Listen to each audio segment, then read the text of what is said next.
Mastering phrasal verbs are one of the biggest challenges you will face as an English learner. And if you're at a point where you're considering giving up on learning phrasal verbs, you're not alone. We understand that they can be a lot to take in, but trust us, they are worth the effort. What are phrasal verbs? Before we move on to why phrasal verbs are important, we need to know what phrasal verbs are. A phrasal verb is a verb that is made up of the main verb together with an adverb or a preposition or both. Typically, their meaning is not obvious from the meanings of the individual words themselves. For example, she has always looked down on me. A fight broke out at the church last night. The thief broke in through the window. He keeps showing up late. By now we know what phrasal verbs, but they can be very intimidating to learn as a beginner in English. Therefore, we have compiled a list of the 7 most commonly used phrasal verbs in English. Come down with. To come down with something is to start to suffer from a mild illness. You might feel like you're coming down with something if you're about to catch a cold. So if you're feeling tired and achy, you could say, I think I'm coming down with something, or I think I'm coming down with a cold. Check up on.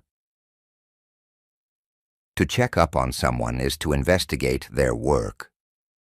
Your boss might check up on your work to see if it's done properly. But you can also check up on a friend or a family member to see if they're feeling well. So in casual contexts, you can use this phrase when you want to ask a friend if they're feeling okay. Let's say someone close to you hasn't been feeling well lately. Then you could say, Hey, just wanted to check up on you. Are you feeling any better? Show up. To show up somewhere is to be present at a place where someone is waiting for you. You might show up early or late to a meeting, and your boss will be glad if you show up to work on time every day. If you're at a popular concert, thousands of people might show up. And if you had a plan to meet someone and they never made it, you could say, they never showed up. End up. To end up somewhere is to arrive in a place after a series of events, especially when you didn't plan it. You might travel around Europe for some time and end up in Spain. And if you like it so much that you decide to stay there permanently, you could say, I came to Spain just to visit, but I ended up staying. To end up with a result can mean to experience it. If you're at a favorite restaurant with some friends, you might end up eating too much. You can end up stressed if you work too much, and your friend might end up getting upset if you make too many jokes about his new haircut. Figure out. To figure something out is to find a solution for it, or to understand it. If you can't solve a math problem, you might say, I can't figure it out.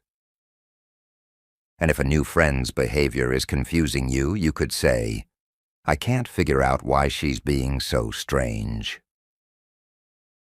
To figure something out can also mean finding a way to do it. You might finally figure out how to stop your dog from eating everything in sight.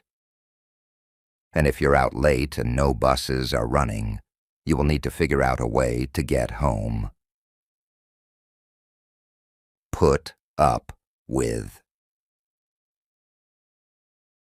To put up with bad behavior or a situation is to tolerate it, even though you don't like it. You might not understand how your friend puts up with her brother. And if someone is irritating you because they're not making any sense, you might say, "I can't put up with this nonsense." Good people, this was today's video. I hope it helps you with something. Don't forget to subscribe to the channel and turn on notifications. If you have a video theme in mind, just post it below in the comments, and we will make it. Thanks.